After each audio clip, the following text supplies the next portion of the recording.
PodcastOne presents the Steve Austin Show Classics.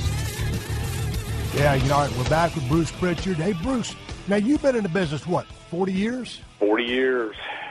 Man, let's talk about ribs. And I ain't talking about barbecue ribs. Ladies and germs, a lot of times when guys go down the road, they just want to play a joke on another guy just to kill the time or to get a laugh. Some guys ribbed just kind of playfully. Some guys ribbed unmercifully. Some guys ribbed to piss people off and to strike a nerve, get even, or fuck somebody over. What's some of the classic all-time ribs you've seen in this business, Bruce? You know what? I'll tell you one that it was kind of a mean rib, but it was, I guess it was funny to those who did it. But it was like, Jim Ross would always, Jim took himself very seriously when he came up to WWE. And at one point, we were on the road. I don't remember where the hell we were, other than the second night we were in Lowell, Massachusetts, and Jim was living in Wilton and everything. And we were all sitting in a Denny's, and JR pulls up, and he's in his own car, in his personal vehicle, and he left the car running with keys in it. Came inside and was talking to us and everything. Well, while he was talking to us, somebody went out and took his keys out of his car. Now they're expecting JR to walk out and go get in his car and realize that, hey, my car's not running anymore. Where are my keys? And to get out and look for them. And sell a little bit and come back in and go, all right, who took my keys? And everybody goes, I didn't do it. So JR leaves and goes out, gets in his car, and he sits there for a minute. And you see him looking around. And next thing you know, the car starts, and he pulls away. And everybody's looking at each other and looking at the person that had his keys. It's like, how the hell did he do that? Wait a minute. Here, this guy snuck out, gone to his car, taken his car keys, and had them on his person, and JR goes out, no-sells it, and drives off. So what happened? I know he obviously had an extra spare set on him, but what happened with the other keys? He had an extra spare set on him, okay, in his wallet. So he wasn't about to sell and put the rib over. No. So the next day, Lowell, Mass, and again, I did not do it. Right. God was my witness on my children's head. I did not do it. I don't know if JR ever believed me at that point, but I did not do it. Jim came to me and says, hey, man, he goes, look, I know some of you guys ribbed me last night and everything, and took my keys, and I had a spare set in my wallet and everything. So, but the keys that they took, it's got my house keys on it, it's got my office keys on it, and all this other shit. And I said, Jim, I do not have your keys. Don't know what to tell you, but I do not have them. And he says, well, do you know who does have them? I said, actually, right now, because when we left, the keys were left on the table, okay? We left. So I really did not know at that point who had them. And I said, no, actually I don't. I said, I really and truly don't. I would tell you if I did. And I said, I don't. So he, I guess, made some noise about it and everything. And it was kind of shitty because it had his keys on it. Yeah. His office keys and everything else, man. And he couldn't get into his house that night. So I guess the more that he no-sold it, and then I guess he promoted it, the person that did have his keys, I guess, just never gave his keys back. But that's kind of on the mean side. But it was one of those that you sat there and went, it was a double cross, because it's like, wait a minute, he didn't sell, and now he's driving away. How the fuck did that happen? But he outsmarted himself, because the fact that he double-crossed everybody, I think that pissed him off even more to say, okay, he thinks he's so smart he'll never see these keys again. And then there was the Jerry Jarrett one, where Jerry Jarrett proclaimed to the locker room that he had never been ribbed in his career. Are you kidding me? I'm not kidding you. So then what happened? Well, somebody might have found a padlock that padlocked his briefcase to a desk that was bolted to the floor in a high school gym. And they might have used those big chains that you can't get the bolt cutters around. and kind of did a few other things to his bag and things like that. And he called the cops. Did he? Yeah, he called the cops. It was funny. I remember one time we were wrestling. I think I've told this story before. It was Norfolk at the Scope Arena, and we were having a big battle royal because there wasn't enough matches on the card in WCW. And the Steiner brothers decided they was going to strip DDP down. And, of course, you know, when the Steiner brothers decide they're going to do something, they do it because they can. All the guys are in the ring kind of watching this debacle go down in the ring because no one's going to really, you know, interfere with the rib that the Steiners are playing, or you will be ribbed by the Steiners. There you go. They stripped his ass down buck naked. Page grabs his gimmick, hauls ass. I don't think he worried about throwing himself over the top rope, and hauled ass to the back. But that was probably the greatest or funniest rib that I'd seen. And I just had X-Pac on here the other day, and I forgot to get the story out of him. When he superglued one of the Guns cowboy hats onto him, were you there when they did that rib? Oh, yeah. What happened?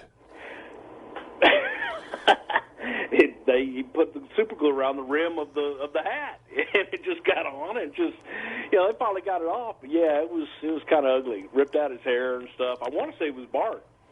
Hey, were you on that flight when Kurt Angle and Vince started wrestling around?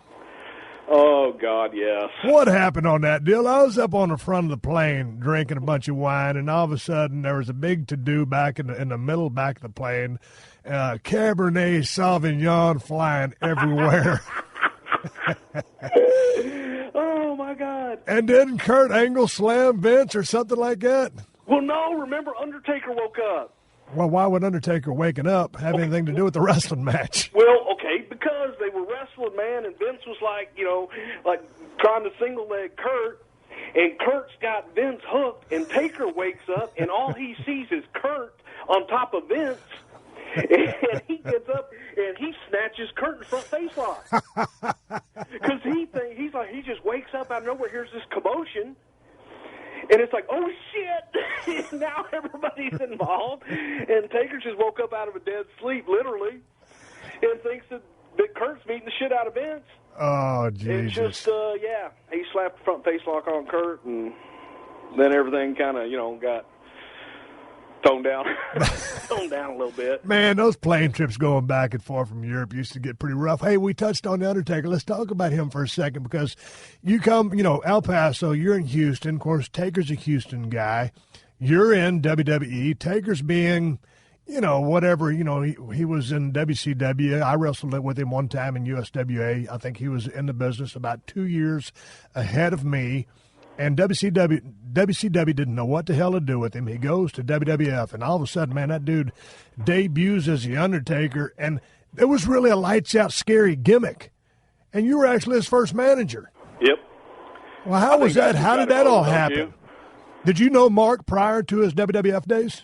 I did not, but I watched him in World Class, and I was always a big fan of Don Jardine, the spoiler. Right. And Mark would walk the ropes, right, like Don Jardine did. And I thought, wow, that big son of a bitch is an agile guy. And I just became a fan of his, really. Yeah. And Paul Heyman called me, and Paul was managing him in WCW. And Paul said, hey, man, he goes, this guy, Mark, hell of a talent, hell of a guy. You guys, he would really do good up there, and he's really unhappy down here. And I thought, oh, shit, I watched him from when he broke in Dallas and everything. And I always thought that Don Jardine had trained him, but that wasn't the case, And so we talked a little bit, and I talked to Vince about him, and Vince just looked at him and thought he was a big, tall, red-headed basketball player.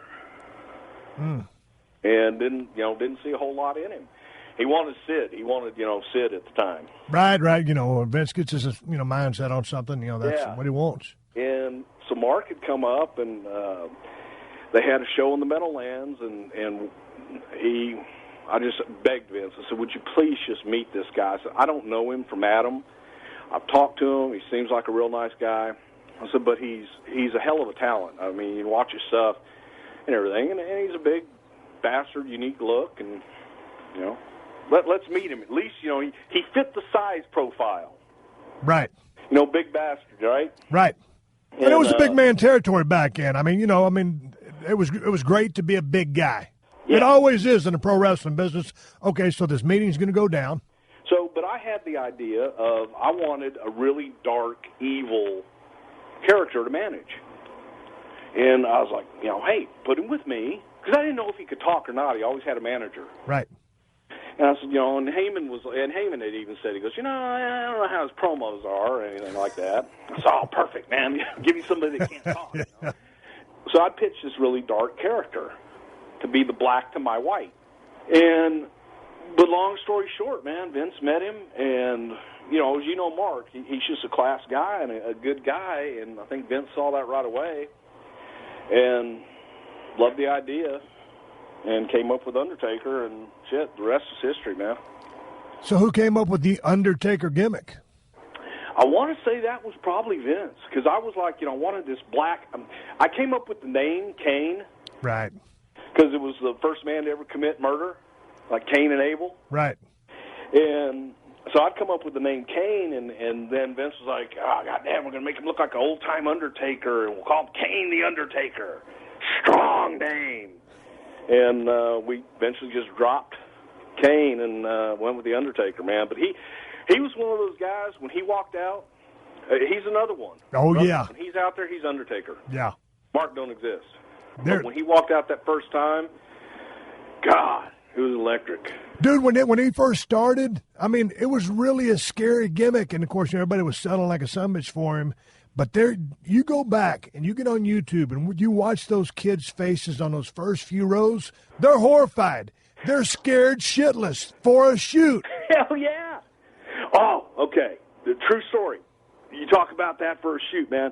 Me and Mark, we're leaving Chattanooga. We're going to drive to Atlanta, all right? So we get done. Don't have time to take a shower or anything, so we take a hoarder's bath, just kind of wash our faces, and as quick as we can, we run out into the car. Mark's driving. So his face is like just pale white. And he's still got like the dark circles under his eyes and everything. He wore the purple makeup and shit. Yeah. I've got my face, it's like red, but I've done the best I can to clean it off. I'm in a sweatshirt and everything, and he's got his coat on, his black overcoat. We run out of the arena, and we're like hauling ass through Chattanooga. Well, we get lost. And we're in a part of town that we really don't belong in. Okay? Yeah. And so we pull into this gas station and all, and Mark's got his seat way back, okay, because he's a big, tall son of a bitch. So he's got his seat back, and it's leaned all the way back. And so he pulls up, and I roll the window down. I go, hey, man, excuse me, can you tell us how to get to whatever, this highway we're heading to Atlanta? And so this guy comes walking over to the car, and he's sauntering real slow, and he's grabbing his crotchal area and everything. And he's like, well, man, what you going to do for me? And, hey, man, what y'all got in there? And how about y'all maybe? And he stops in his tracks mid-sentence.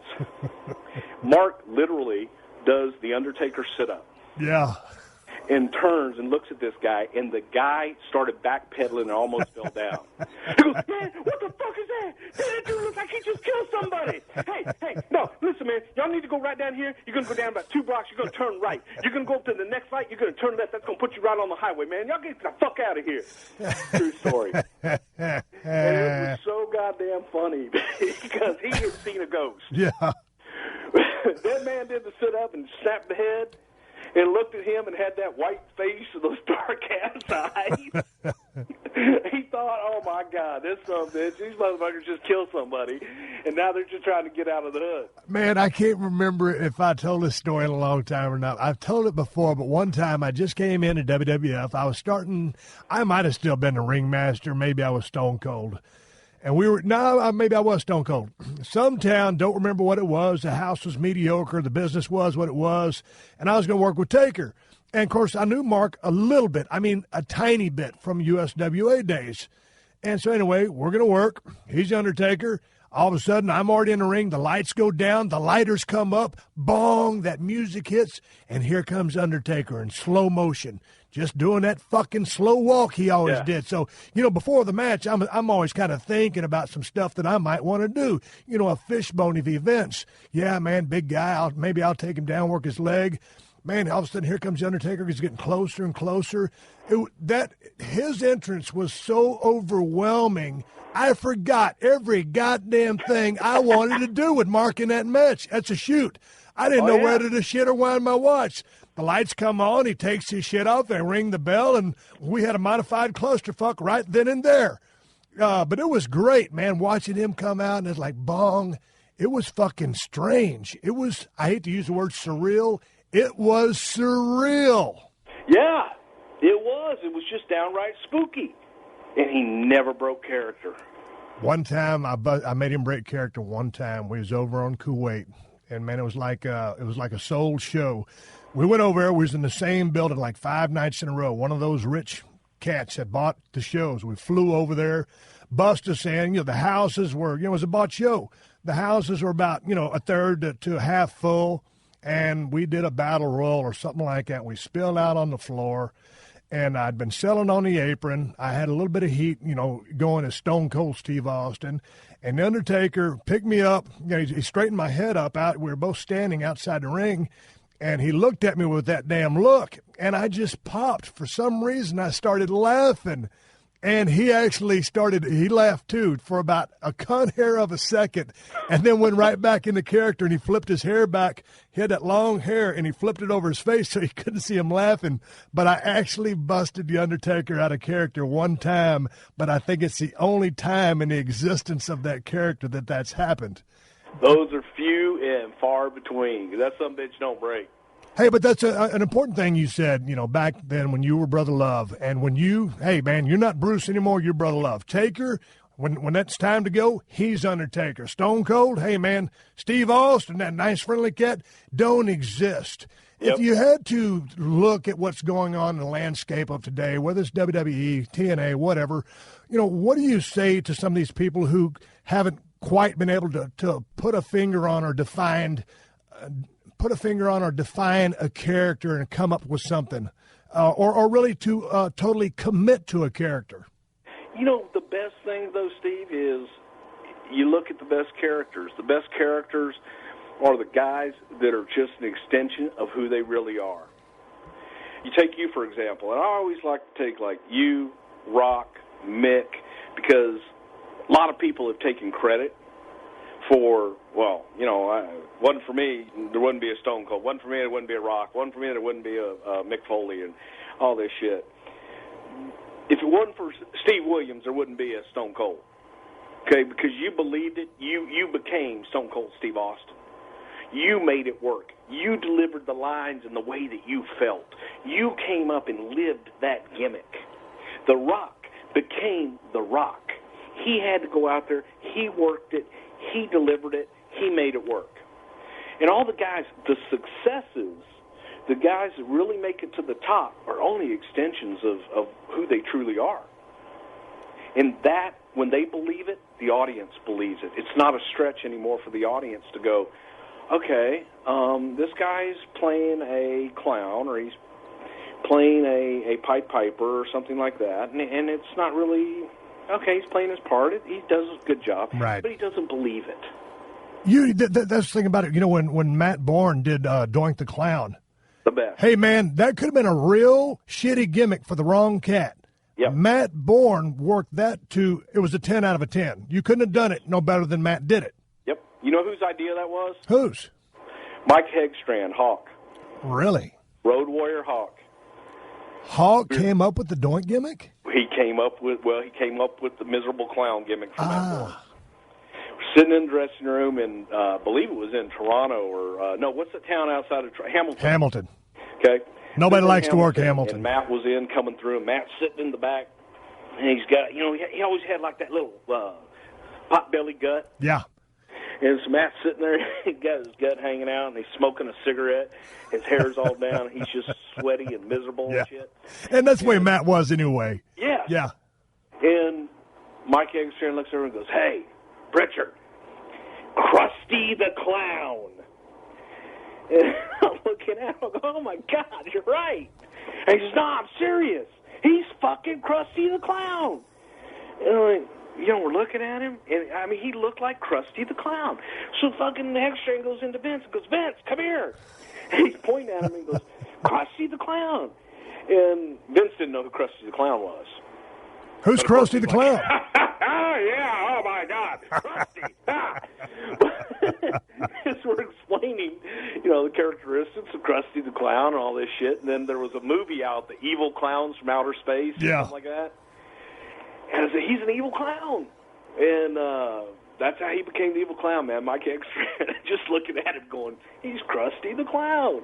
Man, that was a great gimmick. I didn't know that. It was funny because one time, back in my day, the Road Warriors, I think might have been Hawk specifically, who said, "You know what, you need to come up with your own belt. You don't need a championship belt. You need the Stone Cold belt." That's why we came out with that damn skull and rattlesnake belt. That was another Hegstrand original idea. Hey, Mike always thought, and that was a good thing about Mike. Mike always had ideas for other guys. Yeah. Man, he was a great guy. I miss that guy. All right, Bruce, let me stop you right there because we got to take a pause for the calls. I'm going to be back after a few words from my sponsors.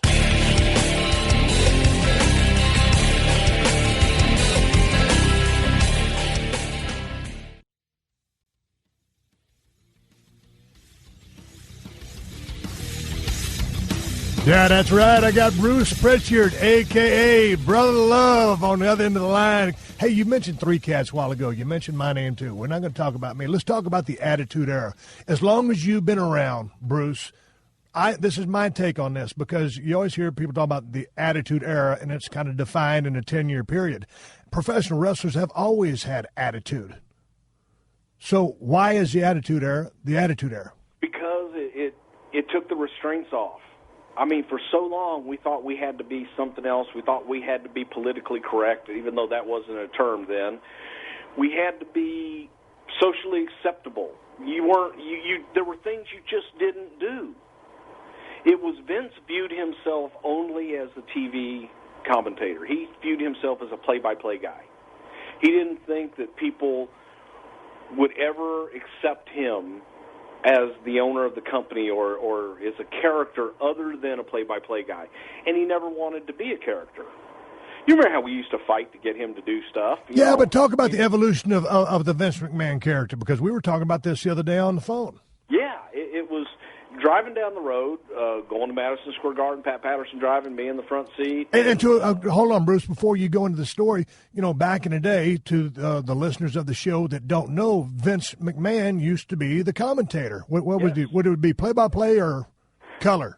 He was the play-by-play guy. Play-by-play guy. And I loved his announce style. Sometimes, as you did your impersonations the other day, sometimes it can be way over the top. But, he always knew the bottom line. He knew the angle. He knew where everything was going. I really loved his style. Give me one. Never called a hold. Yeah, no. But, oh, my. What a maneuver. And then from there, oh, look at that. Jesse. No, Jesse, come on. It was great. I loved it. He was so hokey. But, I mean, that's how he viewed himself, is that guy. And we're driving down the road, and it's Jerry Jarrett and Vince in the back seat. And Jerry Jarrett used to promote in Nashville and the Memphis territory. USWA. Probably one of the most despised people, business has ever known. And I started laughing, and Vince was like, "What are you laughing at?" I said, "Well, just find it funny that Pat and I are riding in the car with probably the two most hated motherfuckers this business has ever known." Meaning Vince and Jerry Jarrett. Vince and Jarrett. Yeah. Well, Vince just thought that was the funniest thing. He's laughing about it and everything. And Vince doesn't give a shit about nothing. Nobody hates me. I don't know of one person. I said, well, hell, Jerry, just look at a roster for anybody who's ever worked for you. There's the list. But it was, Vince didn't really want to be a character. His job and how he saw it was to get talent over. And that was the extent of it. He didn't think that people cared about the owner. But as the audience got more sophisticated, and the audience, they knew that Vince was the boss. And they started, when Vince, we don't know what President Jack Tunney's going to do with this. It's like, fuck you, Vince. You're the boss. Of course you know. You're telling him what to do. So it was a natural transition. And then with Montreal, when, who screwed Brett, he was made. He was made. Then it comes along this, bald-headed rattlesnake that didn't give a shit about anybody and defied authority, that up until that point, your baby face was red, white, and blue, milk toast. By God, you want your son to grow up to be him, and you want your daughter to grow up to marry him. All of a sudden, here's this hero who says, fuck you, literally and figuratively, to the boss that everybody wants to do, but nobody has the balls to do. So all of a sudden they can live vicariously through this hero who is the anti-hero. So it was just a complete different change in philosophy. You had Mankind, who was, for all intents and purposes, this horrible, evil creation that became this lovable character that everybody got behind. Right. And you want to know how and when I knew that The Rock was getting over? When?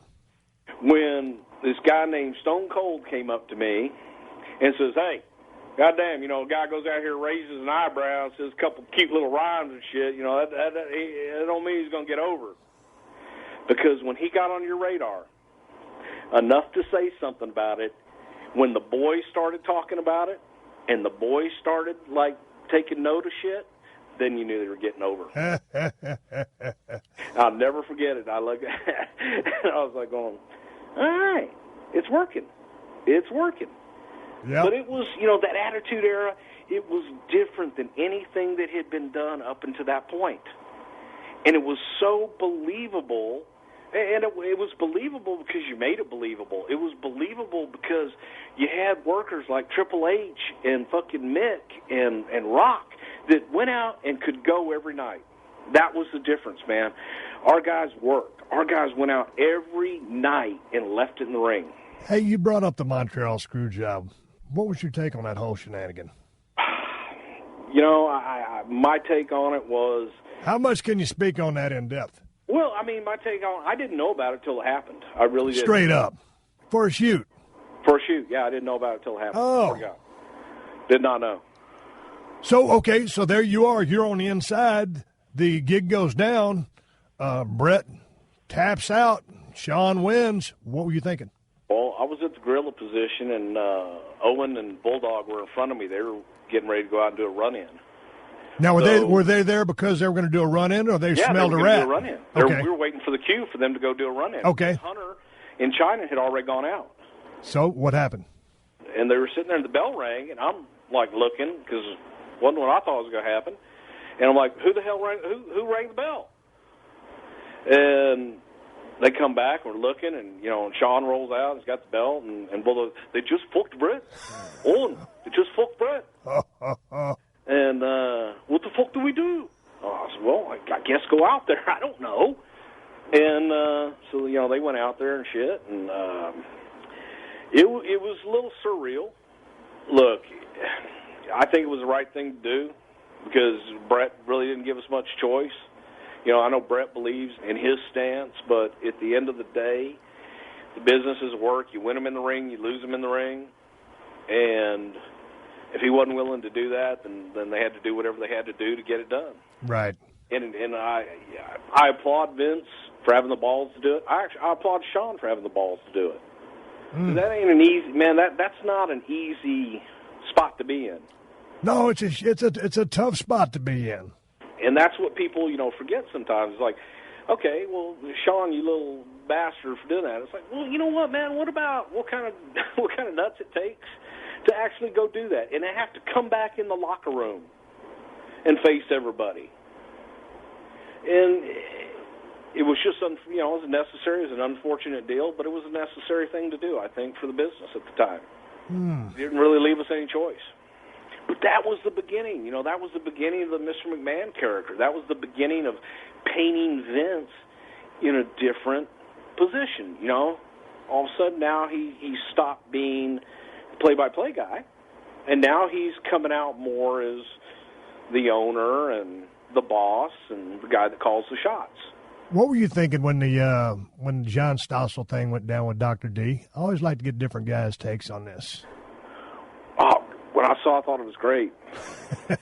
From my vantage point, I thought it was great. He was laughing at the business. Yeah. John Stossel was. Yeah. And when, David Schultz did what everybody wanted to do. Cost him a lot of money, but I thought that at the time, guys used to love to do that smart ass, so, hey, yeah. Tell me, is it fake? Fuck you. Is this fake? And see what happens. But yeah, I enjoyed it from my vantage point. It was interesting. What did you think when Vince finally decided to go the vein of sports entertainment? Hey, we're WWE, we're sports entertainment, we're not really real. Basically, we came out of the closet, so to speak, and said, hey, we're work, to get away from all the athletic commissions and paying all that bullshit money. Right, but also, I mean, you're just being honest with your audience. Oh, yeah, I get that, but where was your head at the time we were doing it? Because you're old school. You come up with Bosch. Oh, man, there was a part of me that hated it. Yeah. But then there was also the part of me that it made it easy. It made it easier to do what we do. I agree. Because now it's like, okay, I always hate the word fake, because what we do in the ring is not fake. Mm. It hurts like hell. It's real. It may be choreographed. It may be, it's not even really choreographed. You got the greatest athletes in the world out there dancing and doing these great athletic things that most people can't do, even great athletes. And on top of that, tell a story. Yes. So then mix in some salt. In a way that, most people can't. So fake always bothered me. Right. Because it's not fake. It's very real in many ways. I thought it gave, it was easier to do many more angles or push the envelope without insulting your fan base's intelligence. Yes. That's what I liked about it. And it just opened the door, and like I said, it made it just that much easier for people to accept what we were putting out there. Hey, what's the hottest angle you can remember? Wow. Back in the old days, Gino Hernandez and Jose Lothario, Jose Lothario was the Mexican just legend in Houston, Texas, man. Big, red-hot baby face. And Gino Hernandez was the up-and-comer that Jose had trained and brought along. And Gino turned on him. Just started having a shitty attitude and then turned on his mentor. Broke his arm, shaved his head. I mean, that was the hottest from the old days. But, you move forward. You go in the 80s. Savage Hogan was great shit. Right. That was really good stuff because there was a sense of reality to it. There was always a professional jealousy there, and that worked. It felt real. Right. Austin McMahon. Yeah. I'll tell you the other one, okay? And correct me if I'm wrong. Remember the early days, man, of Triple H and The Rock? When Hunter used to go out there with DX and they would stand in the ring and Rock would stand up on the stage and they would have their, quote, scripts, and Hunter would go off script and just hit the digs with Rock, and Rock would stand there and he would, by golly, I'm going to hit my script type thing, and then come back and go, what the fuck? And I remember saying the same thing to you at one point. It was like, you know what? We're live. I mean, we can't edit it. But he knows we're live. He's going to come back. He's going to take his ass chewing from Vince. You'll say, hey, no, I stayed on script. I did what I was told. But you look like a dick doing it because he one-upped you.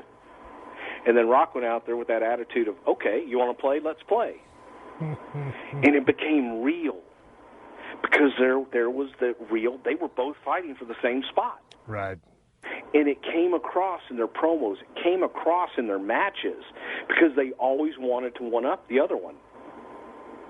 You still watch the show currently? Yeah, I do. I admittedly, I fast-forward through it a lot now. But I'm a fan, man. I love wrestling. So, it's kind of hard to just go cold turkey. There was a point where I didn't watch it for like a year and then got back in it and was shocked a little bit. But, no, I still watch it, yeah. I just love wrestling. I mean, I like to watch shit. Well, I mean, I say the same thing, but when you were down at TNA, how long were you there for in total? Let's see, October 2010 till July 2013. Dude, what happened? Just, it was one of those deals where we reached a point, they gave me an ultimatum, and I made my choice. I couldn't do what they were asking me to do, and it was like either do what they were asking me to do or kind of move on. So I kind of moved on. Well, what was the atmosphere as far as protocol or how to go about, running the TV show versus compared to WWE over there? Night and day. It's completely different because in TNA, it was a lot more relaxed atmosphere. The inmates kind of ran the asylum a little bit, no pun intended. And you had a lot of young talent that had never been produced before. And they're going off in directions that they feel may be good, but there's no one either pulling them back or pushing them out, one way or the other, giving them feedback, good, bad, or indifferent. So you had a lot of guys that came back that thought everything they were doing all along was just the greatest thing in the world. And all of a sudden, it's when I came in there, as you know, I can be a little vocal. I started trying to produce the guys and change some of it and give them immediate feedback as soon as they came back, and just tried to help them. Less is more a lot of times. So talent comes back through the curtain. You start dropping some 411 on them. How does this meet? Man, some guys took it well. Some guys didn't take it so well. So give me a boo-boo face scenario. I mean, well, a boo-boo face scenario, and again, when you're in the heat of the moment and you're doing live TV and you're trying to give guys feedback, and if something, and again, I'll go back to if something is the shit, sometimes you just got to say, that was the shit. Right. What the fuck were you thinking? And no one had ever talked to them like that there before. I think guys were used to coming back and people patting them on the ass and go, oh, goddamn, that was great, man. Oh, you're the best. It was really good. It was really cool after you did those 14 moves. And as a matter of fact, and I won't mention names here, but I had a guy that came back one time, and it was his return, and he gets in the ring, and we'd shot an angle where the heels had taken him out, and he had been gone for like 6 months.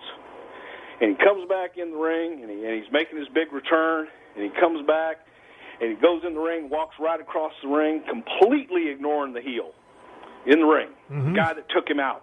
Yeah. Completely ignores him, walks right by him, goes to the top rope, raises his hand looking out at the crowd. Walks back over to another corner, goes to another corner. Never acknowledges the heel standing in the ring. So when he came back, I jumped both their asses. Because, A, the babyface shouldn't have shit on the heel and done that. B, the heel, if the babyface did do that to him, should have jumped his shit. Right. So the babyface looks at me and says, well, you heard the crowd. And besides, Austin used to do that. And I blew a gasket. I said, no, motherfucker, go back and watch. Austin never took his fucking eyes off of his opponent. Austin walked in the ring, gave the fucking heel, go fuck yourself look, went up to the top rope, and never took his eye off the guy in the fucking ring if the guy stayed in the ring. If the guy went out of the ring, he still kept his eye on him. And then when he walked across, he gave that bad motherfucker walk and went across the other ring. But never, he sold the heel. Right. That way, that heel meant something when he whipped his ass. But you walked out there and just shit all over the heel, shit all over the program, and the heel, you let him shit on you. Did they get it? No. Some do, some don't. But when they said, well, Stone Cold Steve Austin did it, I about blew a fucking gasket. Because those are nuances that people don't always get. To him, all you did was go up to the top rope and got the cheers. Yeah, he didn't get the rest of it. He didn't get that 1,000-yard stare I was giving that guy from 15 feet away. Never, and you never lost it. Right. Hey, we were talking the other day. We should have been recording that conversation as well. And, when you go out to, execute a match, you have a fishbone of things, and things kind of fall in line, and there's psychology, and it all depends on, where you are, what's happening in the story, or whether it's just a straight up, first time a heel and a baby I've met. But there's the part of that match called the finish. And when you go to the finish room, there's a certain language that is used. For some reason, Bruce, in the business of professional wrestling, you cannot go over a finish without using damn near every single cuss word invented. Am I correct, and why is this? You are correct, because, you see, the word fuck can be used as a verb. It can be used as a noun. It can be used as an adjective. It can be used as a pronoun. Because when you hit the fucking ring and you fucking nail the motherfucking heel, you fucking slide back into the fucking ring, and then you fucking walk around the goddamn ring, and fuck you, you son of a bitch. You get your shit in, and then you fucking come back. Don't hit that motherfucker once. Hit that motherfucker again. Then go get that goddamn bell and hit that other son of a bitch. And you get on top of him and it's king, fuck you, you asshole piece of shit. And then you fucking fire back up. And they don't get it. I had one guy that told me, after I was done, he just looked at me, cold stare, and just said, Bruce, do you always use that F word as much all the time? I said, which fucking F word are you fucking talking about? What the fuck? But when you get around a wrestling ring or in a locker room, it's the language. It is the language, but it's also, man, when you're getting down to the nitty-gritty of a finish, that's when you're really trying to play upon human emotion. You're trying to pull on heartstrings. You're trying to piss people off. You want people to give a flying fuck. And so it almost becomes a very concentrated issue of specificity of four-letter words that emphasize how fucking important this last bit of this motherfucker is. Yes. And you talk about finish guys. The best fucking finish guy in the business, Pat Patterson. But you know why Pat was the best? Why's that? Because Pat didn't just care about the finish. What was the one question Pat Patterson would always ask you is he would come back and go, okay, what do you got for a finish? You'd give him a finish, and he'd look at you and go, okay, how are you going to get into that? Yeah. Because if you didn't have that, your finish didn't mean shit. Right. And that was the beauty. It was like, you'd sit there and guys would come on, I've got a great finish. Here's the finish. Bing, bing, bing. Okay, that's good. What do you do before that? Huh? Oh. What was it about, Pat? Because I heard Eddie Graham was a great finish guy down in Florida as well. Did you ever get a chance to work with Eddie? I never did. No, never met him. I heard so much about him, and he was really technical about getting into it as well. But Pat Patterson is kind of, regarded as the best finish guy in the business. Well, Pat got to work with Roy Shires. Roy Shires was the promoter and booker out in San Francisco. And Roy was an old-timer, man, and Roy had the reputation for a great finish guy and a hard-nosed booker. Right. But he came from that same school of Eddie Graham, Bill Watts, and those guys. But Pat did work with Eddie Graham. But I just think Pat, the way that he gets into things, he always tries to make it different. He always tries to tell you a story.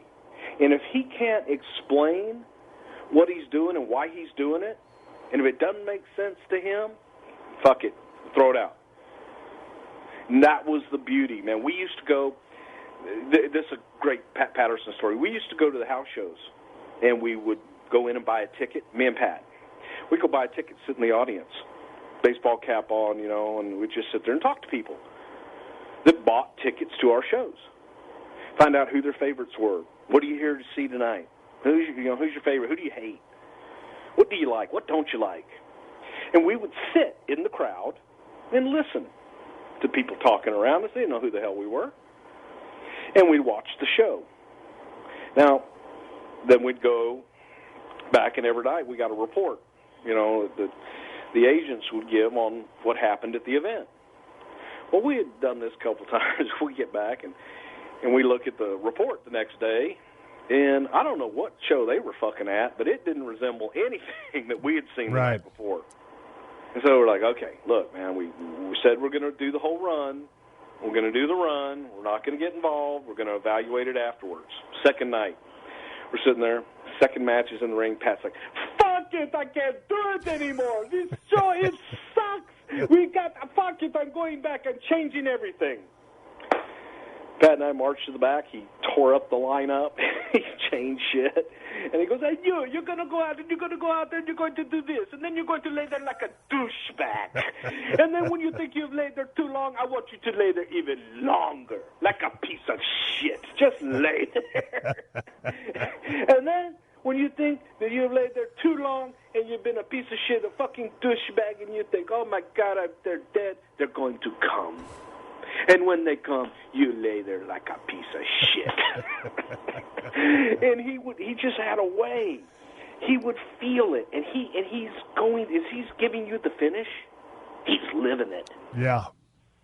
And we would go back, man, and Pat he had had enough. He was like, these guys, Vince and Pat, they'd give the agents what they wanted for that night, and it was up to them to deliver it, communicate that to the talent and do the show.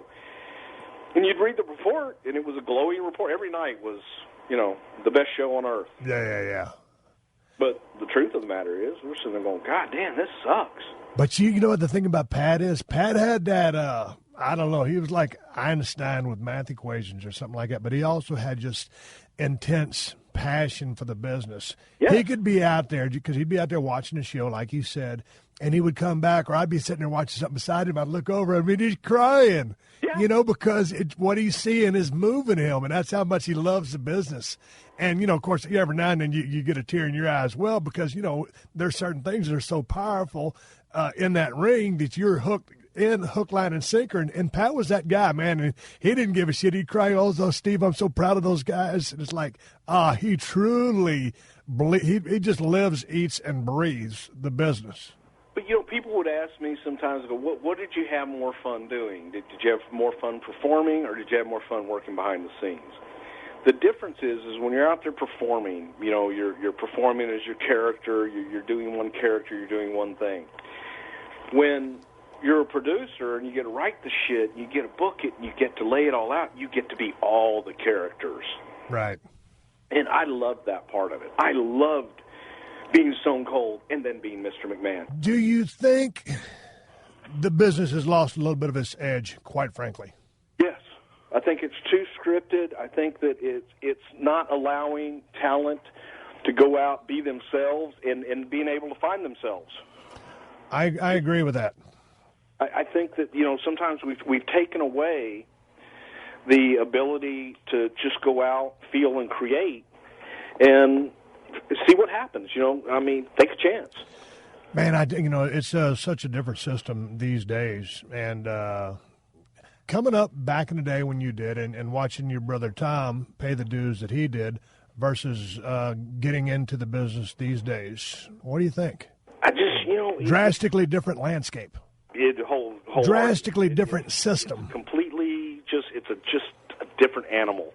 Back then you didn't walk on eggshells, Bruce. I mean, you had respect for your veterans, but you better come in there ready to do some business and be ready to go, because if you're mild-mannered motherfucker or you had thin skin, you were in for a real long haul or a short career.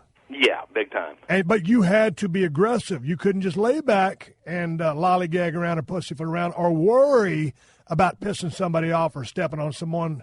I just think the system now, I think guys walking on eggshells a little bit too much to be, to the point. Well, okay, but also, you look back in the day. You had guys that were handing you scripts and handing you things. Hell, back in my day, kid, somebody asked you, had your script, but you had a handful of pills. Now they got that piece of paper, bunch of words on it. Somebody said that to me one time. That was after I had my neck surgery because the system had changed. Yes. And so the difference is, though, is that you had the confidence, the wherewithal to go out, take the chance, because I remember you bitching and screaming at me about how this shit sucks. I ain't going to fucking do it. And you'd throw the scripts in the fucking can, and you'd walk out, and you would do your own shit, which forced Vince to go, okay, I can't go with what I thought I was going to do. I've got to listen to him and react. And it became real. Yeah. So you weren't going out, okay, when I say this, you say that. It became, I need to listen to what the hell's going to come out of this goofball's mouth. And I better be listening for the comeback, because I better have a comeback ready on the heels of that. That's what made it so damn good. That was good shit. And so many people, a lot of guys aren't cut out for that. They can't go out and deliver the impromptu, off-the-cuff promo because they've never had to. But, boy, would that be a great dynamic if they let people start doing that again? Because I think it'd be awesome. I'll get off that system, but just because, I love the business, but I see so many of these cats, and they're training them to be technical orators, great speakers. Hey, man, a great speaker don't necessarily cut a great promo that grabs someone by the damn ass or the hearts or the guts and sell tickets. Yeah. Hey, maybe this sumbitch stutters a little bit. Maybe this guy spits. Maybe this guy's got a lisp. I don't know. But when he's talking, I'm listening because there's something dynamic about that rhythm, that cadence, the delivery, the content, where it's coming from, how he's spinning it, how he sees things. Or maybe it's from down low like Jake Roberts, and it's pure evil. I don't know. But if it comes from the heart. It's coming from the heart. But, go back to the televangelists we were talking about. How many of those stood there straight up and talked vanilla? None of them. None. Because that didn't hook you. That didn't grab you. That didn't sell what they were selling. But also, what they did grabbed the non-believers, too, just to watch the performance. Dude, I watched every Sunday night or whenever it was, just because I was hooked on the show, the presentation. Yes. It's good shit. I wanted to see somebody lay hands on some bitch, be healed. Well, you know what? Them some bitches flopping around for Benny Hinn. Some of them was so good you bought into it. You know what I'm saying? On the fringe. But that's how good that shit was. Hell yes. Shit, Robert Tilton roll his eyes back, start speaking in tongues. Holy Jesus, it's a miracle. The other good Robert Tilton was when they exposed him on Dateline, and they said that he had people write in prayers and write in things for Robert to lay hands upon and pray to have them heal. And they found all these letters that had just been thrown in the trash in a dumpster. In a dumpster, yeah. Ran his ass out. They asked him about it. He says, well, what happened is when I laid hands upon them, the ink in the letters got into my skin and started to make me ill. So I would just lay upon all of them fully clothed with gloves and give my love through the envelopes. He didn't say that. Them. Did he say that? Yes. Yes. With a straight face. I know he ended up down there in Florida. He was in Texas. He's down in Florida now. Yes, with a big yacht. Hey, man, we were talking great wrestling buildings earlier on in our conversation last week, and we were talking about the Houston Coliseum. Now, another great building, the Houston Summit. It's been renamed. Then they started calling it Compact Center. I don't know what it's called today, but these days, Joel Osteen is putting $18,000 in there every Wednesday and Sunday. No shit. Can you believe that? Unbelievable. That was a great wrestling building in its own right. Yes, it was. Sold it out a couple times. Osteen's packing them in. How you liking his gig? He's okay. He's a little bit too much of a babyface for me, man. He babyfaces it down, sells it too much for me. He's a little too wholesome. Too white meat. Yeah, I want a little dirtier edge. I think he wants to believe his shit a little bit too much. I don't believe it, but hey, that's me. I like the guys that are a little more verbose, got a little more stink on them. to get out and heal some motherfuckers and lay hands upon them and shit. Oh man, hey, before we wrap this thing up, what does it take to sell tickets? Passion. I think that when you get people, this is a thought process. You've got to do something to be able to get somebody to get up off their ass, buy a ticket, which means they either got to go online before they actually had to get up and go buy the ticket. Now they can go get online, but you got to get it off your ass, buy a ticket, get in your car, drive to wherever the performance is, pay for parking, go on in, buy some gimmicks, buy some beer, hot dog, whatever you're going to do, and then sit down and watch an event. What's going to make you do that? And you've got to have a believable story. You have to have larger-than-life characters that people can identify with and want to be, truly want to be. And I think that there's a part of, you look at the old formula. The old formula was larger-than-life characters and guys that were not normal. That your next-door neighbor didn't look like that. And you came to see these unique talents. Man, I think it all comes back to personal issues and stories and believability. Mm-hmm. And you want to go and you want to be engrossed and you want to have fun. I think what WWE has right now is they've got an audience that wants to go and be a part of it. They want to chant yes, yes, yes. Yeah. They want, like the what. They want to sing Fandango's entrance theme. They want to be a part of the show. I don't know that they're necessarily going to see Daniel Bryan kick Randy Orton's ass and become the champion. I think that they're to be a part of the show. Right. Which works. And obviously it works. But to get people to come out, now they're only doing it once a year. But you go back, man, we had to do it every week. Yeah. And what did it every week was you had believable stories that people could identify with, that they wanted to come down and they wanted to be involved in the story. They either wanted to help that heel, the babyface, defeat and overcome that heel, and they wanted to be a part of it, be satisfied, walk away with some satisfaction.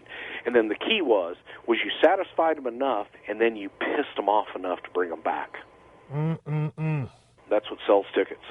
You see yourself back in the wrestling business anytime soon? You never say never. I'd love to be. I love the business. I love the business. So, you never say never, man. I hear you, man. Well, shit.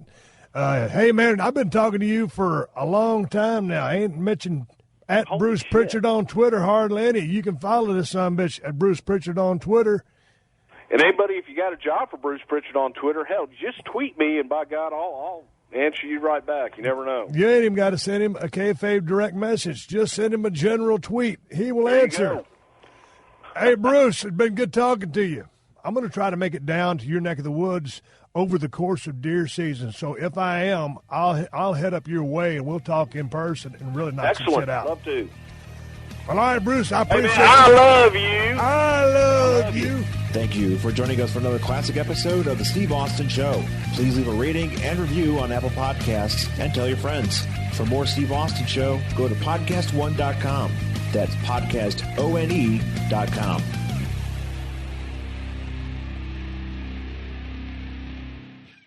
Dive into true crime on Pluto TV. Unravel the mysteries with Forensic Files and 48 Hours. Investigate crimes with Dateline 24/7 and Unsolved Mysteries. With thousands of free crime movies and TV shows, Pluto TV is the true home of crime. Download the Pluto TV app on all your favorite devices and start streaming true crime on live channels and on demand. Pluto TV. Stream now. Pay never. What's up, guys? I'm Brendan Schaub. If you love everything mixed martial arts, I'm talking UFC breakdowns, UFC picks, one championship picks, Bellator, PFL, you name it, your boy breaks it all down. Tune into The Schaub Show, available every Monday wherever you listen to your podcasts. The Schaub Show. Enjoy. Yo, what's good? It's your boy, Big Brother Jake, a.k.a. Jake Warner, my government name. Check it out. I host a show called the Big Brother Jake Podcast, and I've taken my talents to the biggest and baddest platform on the planet. That's right, baby. PodcastOne. My show is unique as I talk about everything. Life, sports, entertainment, being a single dad juggling several jobs. I'm a hot mess, but it's damn entertaining. Subscribe and review now on Apple Podcasts and listen on PodcastOne or wherever you get your podcasts.